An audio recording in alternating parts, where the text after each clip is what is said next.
जय श्री कृष्ण। आप सबों को मेरा सादर प्रणाम। श्रीमद् भगवद गीता पाठ के 12वें दिन में आपका स्वागत है। सिद्धे सिद्धयो समो भूतवा समत्वम योग उच्यते। इस प्रकार कर्म योग साधक को समता युक्त होकर कर्म करने की आज्ञा दी गई है और भक्ति मार्ग के साधक के लिए भी इन्हीं गुणों के सेवन की बात कही गई है। इसी प्रकार गुणातीत के लक्षणों में भी समता का प्रधान रूप से समावेश पाया जाता है और सिद्ध कर्मयोगी को सम बतलाया गया है तथा सिद्ध भक्त के लक्षणों में भी समता का उल्लेख किया गया है। इस समता का तत्व सुगमता के साथ भली भांति समझाने के लिए श्री भगवान ने गीता में अनेकों प्रकार से संपूर्ण प्राणी, क्रिया, भाव और पदार्थों में समता की व्याख्या की है।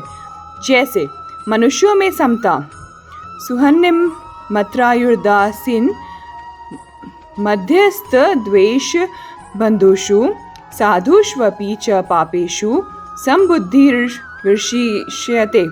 सुहृद, मित्र, वैरी, उदासीन, मध्यस्थ, द्वेष और बंधुगणों में, धर्मात्माओं और पापियों में भी समान भाव रखने वाला अत्यंत श्रेष्ठ है।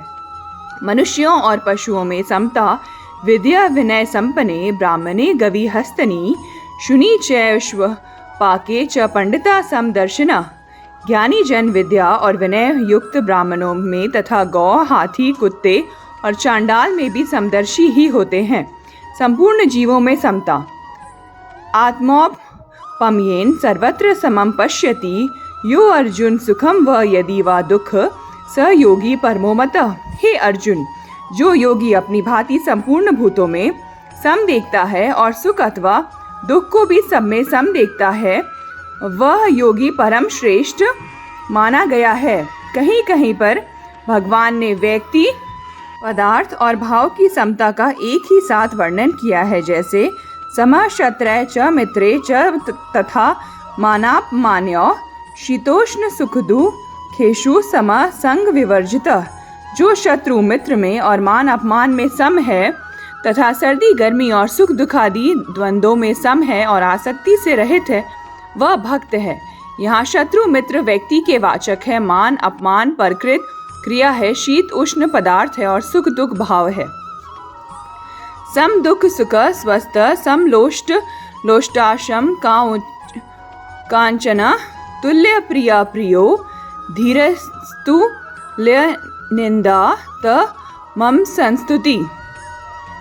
जो निरंतर आत्मभाव में स्थित दुख सुख को समान समझने वाला, मिट्टी पत्थर और स्वर्ण में समान भाव वाला, ज्ञानी, प्रिय तथा अप्रिय को एक सा मानने वाला और अपनी निंदा स्तुति में भी समान भाव वाला है, वही गुणातीत है।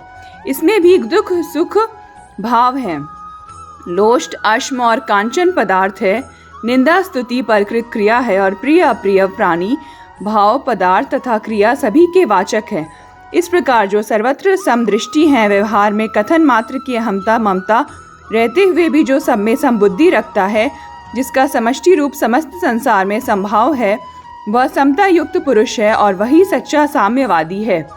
गीता के साम्यवाद और आजकल के कहे जाने वाले साम्यवाद में बड़ा अंतर है। आजकल का साम्यवाद ईश्वर विरोधी है और यह गीतोक्त साम्यवाद सर्वत्र ईश्वर को देखता है। वह धर्म का नाशक है, यह पद पद पर धर्म की पुष्टि करता है। वह हिंसामय है, यह अहिंसा का प्रतिपादक है। वह स्वार्थ मूलक है, यह स्वार्थ को समीप भी नहीं आने देता।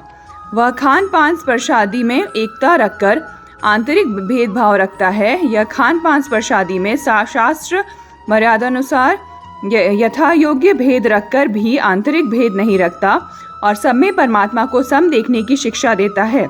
उसका लक्ष्य केवल धनोपासना है, इसका लक्ष्य परमात्मा प्राप्ति है।